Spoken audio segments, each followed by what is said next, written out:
Hello everyone, my name is Alex. And I'm Jay. And welcome to our E2 IELTS Task of the Week. Cool bananas. What are we going to do today, Alex? Well, we've done part 1 speaking, we did part 2 speaking, so today it is part 3 IELTS speaking. All right, rock and roll. And more specifically, what are we going to do? It's pretty short and sweet. Today we're going to do an overview. I'll tell you all about part 3. We will look at the question types and a few strategies. And then we're going to do some questions. Okay, cool. Now, they going to do some questions too?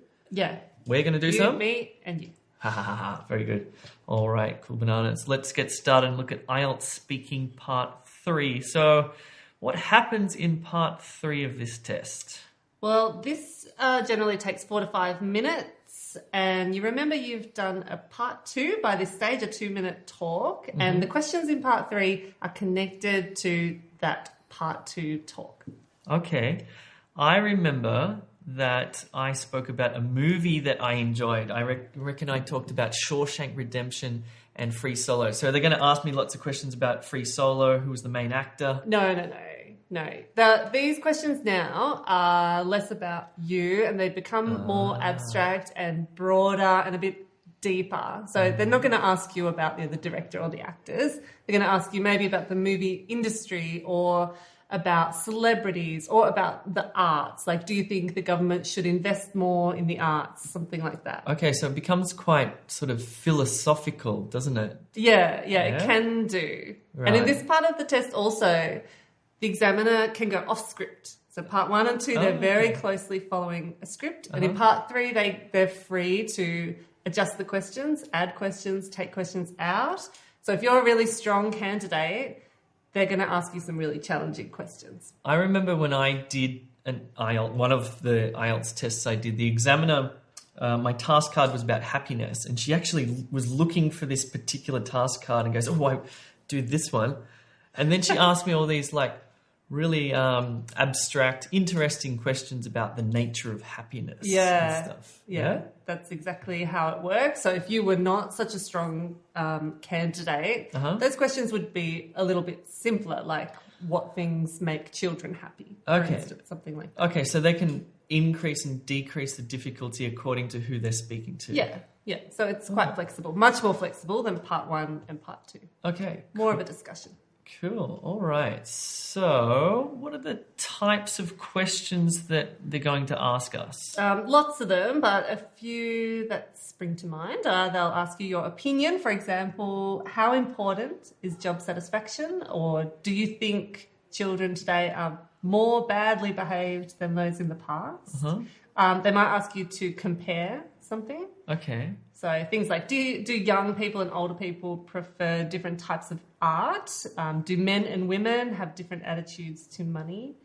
And they'll usually finish with a question that asks you to predict something, talk about the future. Like, will it be possible to prevent environmental damage in the future? Do you think people will live on another planet one day? So I imagine with these prediction questions, you're going to have to use some verb tenses like going to and will and some modals like could and would and should. Yeah, exactly. I doubt, it's inevitable, some interesting language like that. Okay, that's cool. Nice. There's lots of other types of questions. There are just 3 of them. Okay.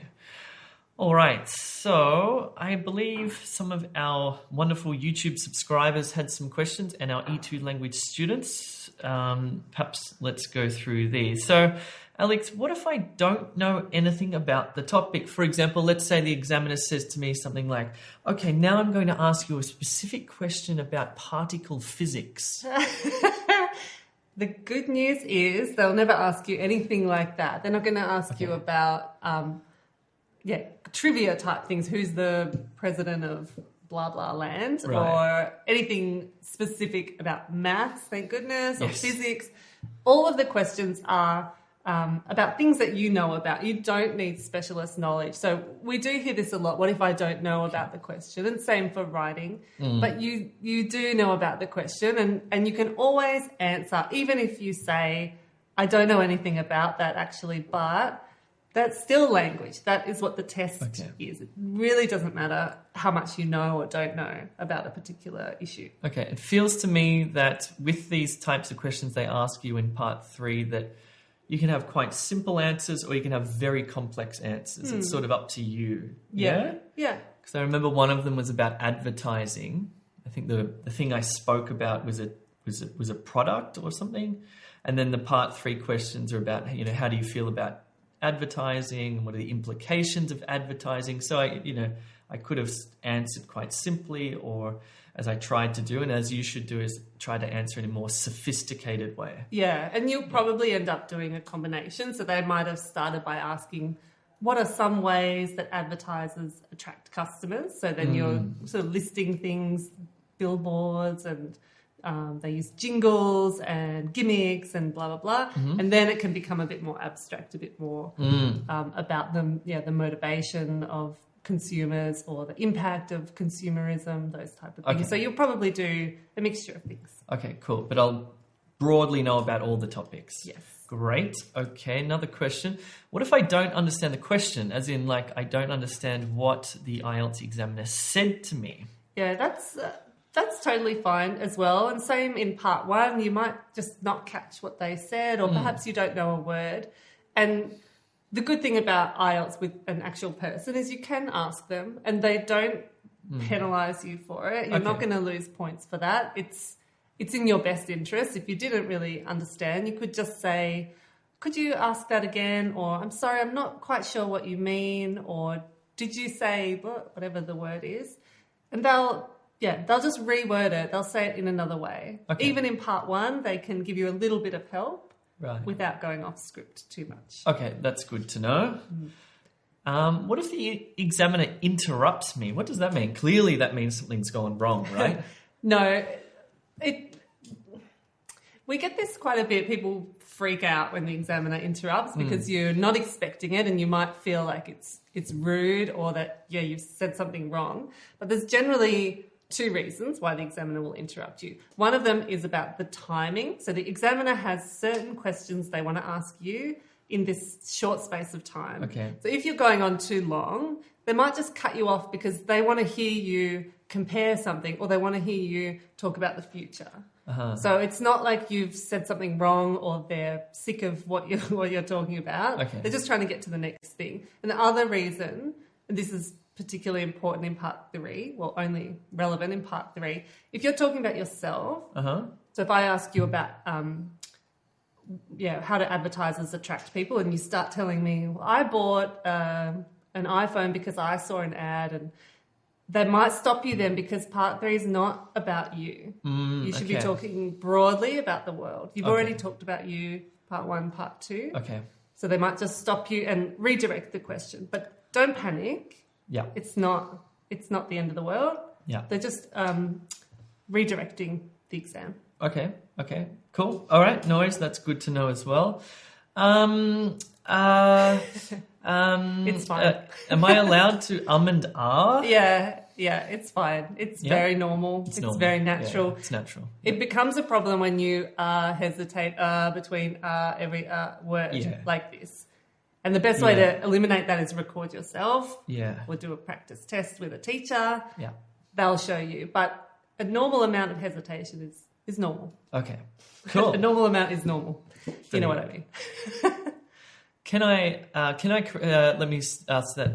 Can I, if I'm going to say, can I correct myself, for example? Yeah, also fine. Not too much. Not too much, yes. Not every sentence. But if you realise, that was the wrong word ending or the wrong verb, fix it up. Why not? Okay, good. Fair enough. Now, if it's raining cats and dogs outside and I'm just about to kick the bucket, but there are 2 sides to the one coin, can I use idioms? Yeah, you can use idioms in IELTS speaking. It's not so much in IELTS writing, but it's part of the criteria, in fact, to use less common and idiomatic language. We would recommend leaning on some phrasal verbs that you're confident with. Unless you're very, very comfortable and confident with those kind of idioms, raining cats and dogs, I probably avoid them. They're not that impressive. They're a little bit overdone. Cliched. Yeah, but a phrasal verb in the right spot. Yeah, effective. Yeah, for example, like if you're talking about advertising, I guess a phrasal verb would be, it picked up my attention. Does that make sense? No, that doesn't make sense. What's a phrasal verb? Anyway, maybe you can write one below for us. Help. If you're talking about advertising, what's a good phrasal verb? There you go. Just deflected that one away from me. Very good. All right. Let's talk about some E2 strategies. I believe you have 3 of them. Yeah. Well, actually, we've got more, but you can check them out on our course, in our IELTS course, or in our live classes. We go through them a lot. So I'm just going to run you through 3 of them. Just before you do, if you're watching this on YouTube, click the subscribe button and become a subscriber. But more importantly, get off YouTube and go and check out www.e2language.com, where you can sign up for free and get access to sample questions, some methods lessons, and lots of cool stuff, including free live classes. So it's not all happening here on YouTube. It's over there on the website. Yes. So we just give you 3 of several here. So first method is, it's a pretty obvious one, but explain your answers. So if I asked you, do you think children today are more badly behaved than kids in the past? You might say, yeah. Yes, they are. Terrible children. But then I need to elaborate, right? So tell me how. What do they do now? Okay, And tell me why. Why are kids today worse than kids in the past? So stretch that answer out. So keep in mind, no yes or no answers. Of course, you can say yes as a beginning and then go on why, how. Elaborate. Yeah. Just as a rule of thumb, how long should I answer for the part 3 questions? I think for this, you should watch the examiner's body language. You can usually feel when they're trying to move the conversation along. But as a general rule, we usually practice in the live classes with about 40 to 50 seconds per answer. See, that's quite a long time, isn't it? You can't just have a single sentence or even a couple of sentences. It has to be a pretty well thought out response. Yeah. And it is a bit of a conversation too. So the examiner might pick up on something that you've said. There's a phrasal verb. Pick up on something you said and follow that a little bit more, asking why or how do you mean, or tell me more about that. So it doesn't always mean question, 50-second answer, question, 50-second answer. It can be a little bit more back and forth. A little bit back and forth. Yeah. Good. That makes it easier. Okay. Now, buying time. I was going to make a joke here about bribing the IELTS examiner, which you cannot do. What does buying time mean? This is when you get asked a really deep question or a big question. Like, what's the meaning of life? Yeah, they might ask you, what's the meaning of life? Or what is happiness? Did they ask you that? No. What's the meaning of life? I don't think so. I've got a 3-word answer for you. No, I don't. But if I ask you, what is the biggest problem in the world right now?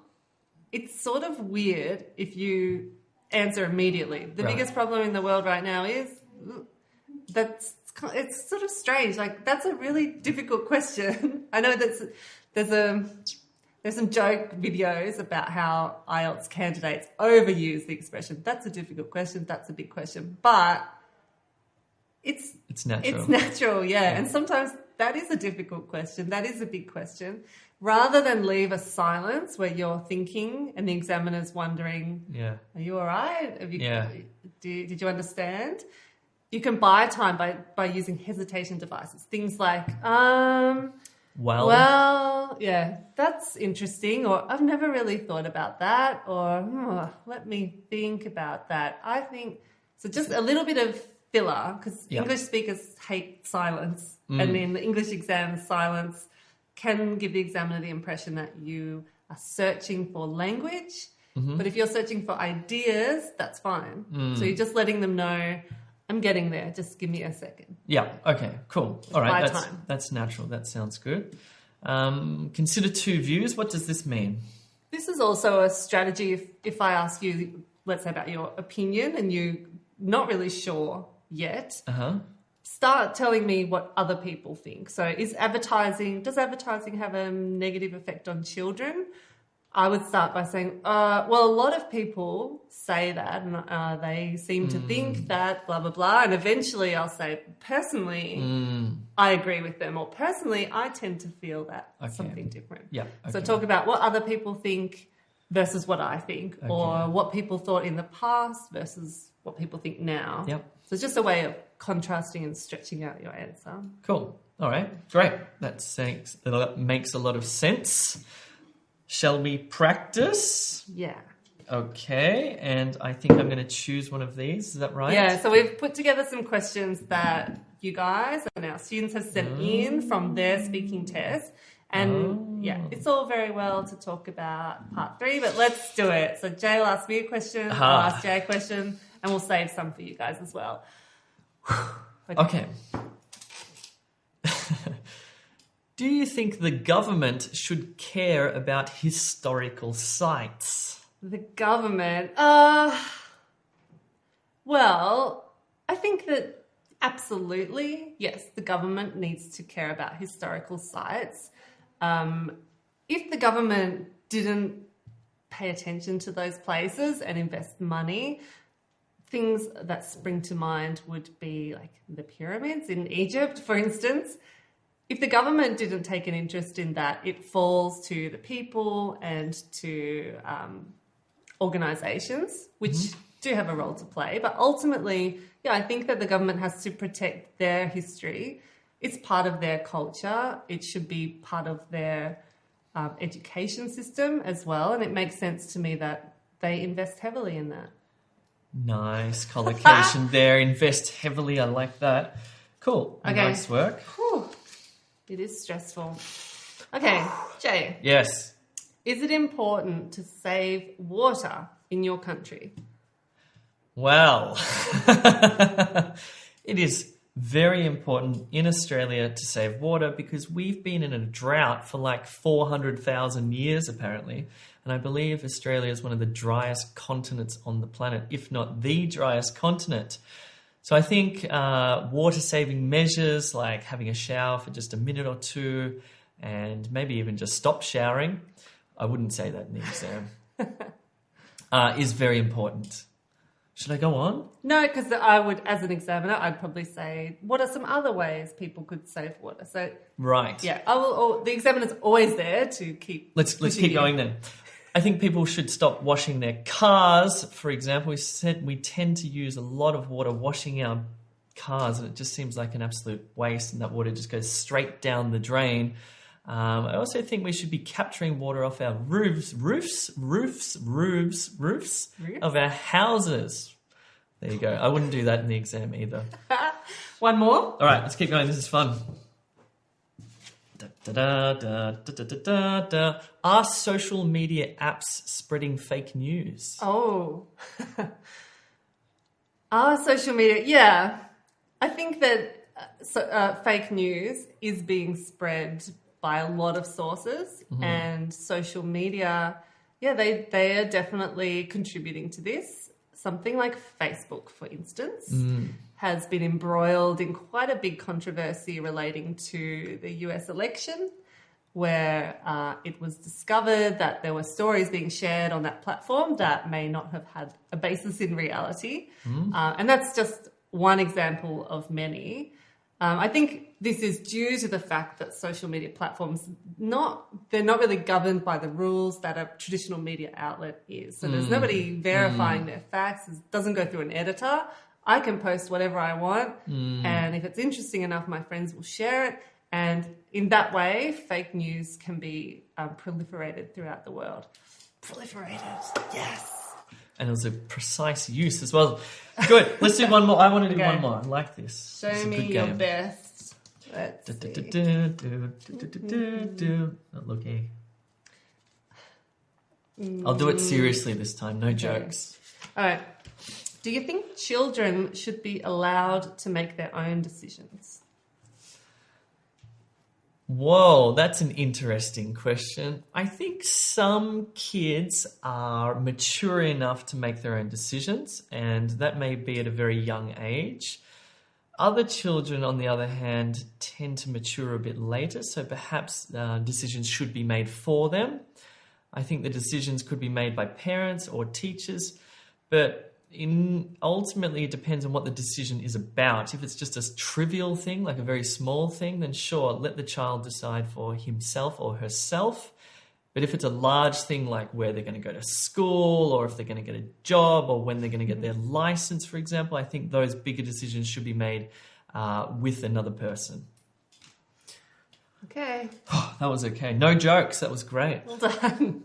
Cool. So I'm going to ask one, and you guys can write your answer in the comments section. Show us what you've got. See if you can get a phrasal verb in there. Actually, you choose. All right, here we go.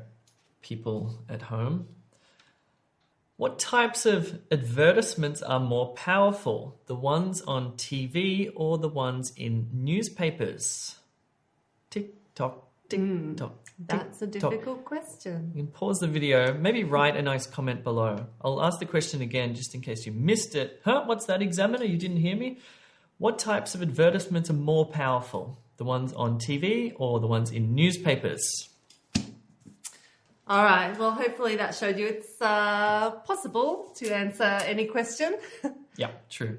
And cool. And let's show them this so they know where to go. Yeah. So, guys, if you need any more help with your IELTS test, we've got these radical online courses. It's 100% online test preparation. Just go to e2language.com. You can sign up for free. We deliver live group classes, one-on-one tutorials, speaking and writing feedback. We've got overview lessons, methods lessons, heaps of practice questions, practice tests, and a lot more. And if you're feeling anxious about your speaking test, it's a really good idea to book a tutorial where you can work one-on-one with Jay or me or one of our IELTS teachers and go through the full test. You can deal with all of your fears. Yes. And they can give you feedback as well, what you're doing well and what you can do to improve. Yeah, that's a great place to feel a bit of anxiety is in a mock speaking tutorial with one of our expert teachers. Because it's just a lot of that anxiety and nervousness is just about preparation and experiencing it for the first time. Once you experience it, then you feel much more confident and you can perform a lot better on test day as well.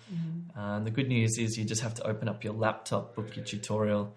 It's pretty easy, and our expert teachers are very good, most of whom are ex-IELTS examiners, I believe. So they certainly know what to do and how to coach you to say the right thing.